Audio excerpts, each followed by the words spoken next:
आणि आता एक इंटरेस्टिंग अशी बातमी, अजित पवार यांच्या राष्ट्रवादीला एकनाथ शिंदेंच्या पेक्षा देवेंद्र फडणवीस हे सोयीचे आणि फायद्याचे वाटतायत का, असा प्रश्न उपस्थित करण्यामागचं कारण सुद्धा तसंच आहे। देवेंद्र फडणवीस हे मुख्यमंत्री व्हावेत असा सूर अजितदादांच्या राष्ट्रवादीचा आहे।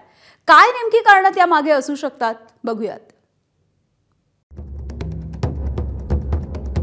खुर्ची एक, पण बसण्यासाठी उमेदवार अनेक, अशीच अवस्था महाराष्ट्रातल्या मुख्यमंत्री पदाच्या खुर्चीची झाली आहे। पण एका दावेदारानं आपला दावा सोडून दुसऱ्या दावेदाराला पसंती दिल्यानं तिसरा दावेदार काय भूमिका घेणार, हा प्रश्न थोडा कन्फ्युजन वाढवणारा वाटतोय का? थोडं सोप्या भाषेत समजून घेऊया। 236 जागा जिंकलेल्या महायुतीचा मुख्यमंत्री कोण, हा मूळ प्रश्न आहे। आणि या प्रश्नाचं उत्तर शोधताना साहजिकच जे पहिले 3 चेहरे समोर येतात ते म्हणजे सर्वाधिक जागा जिंकणाऱ्या भाजपचे देवेंद्र फडणवीस, ज्यांच्या नेतृत्वात महायुतीनं विधानसभा निवडणुका लढल्या ते एकनाथ शिंदे, आणि सत्ताधारी कंपनीचे तिसरे पार्टनर अजित पवार। मात्र अजित पवारांच्या राष्ट्रवादीनं मुख्यमंत्री पदावरचा दावा जवळपास सोडल्याच जमाय। मात्र दावा सोडताना अजित पवारांच्या राष्ट्रवादीनं मुख्यमंत्री म्हणून एकनाथ शिंदेंपेक्षा देवेंद्र फडणवीसांना कौल दिल्याचं समजतंय। देवेंद्र फडणवीस यांना मुख्यमंत्री करण्याचा राष्ट्रवादीच्या आमदारांचा सूर असल्याची जोरदार चर्चा आहे। या संदर्भात राष्ट्रवादीचे आमदार ठराव पास करणार असण्याची देखील शक्यता आहे। दिल्लीतून भाजपचे निरीक्षक आल्यानंतर यावर अंतिम निर्णय होऊ शकतो। आमचा नेता विधिमंडळाचा अजितदादा पवार यांची सर्वानुमते नेमणूक केलेली आहे आणि आता शिंदे गटांचे जे आहेत नेते कोण आहेत ऑथेंटिकली ते कळायचं आम्हाला। बीजेपीच्या नेतेपदी कोण येत आहे ते पण अधिकृतरित्या आमच्याकडे यायचं आहे। परंतु सर्वसाधारणपणे आमचा काय देवेंद्र फडणवीस यांना विरोध राहायचं काही असण्याचं काही कारण मला तरी वाटत नाही।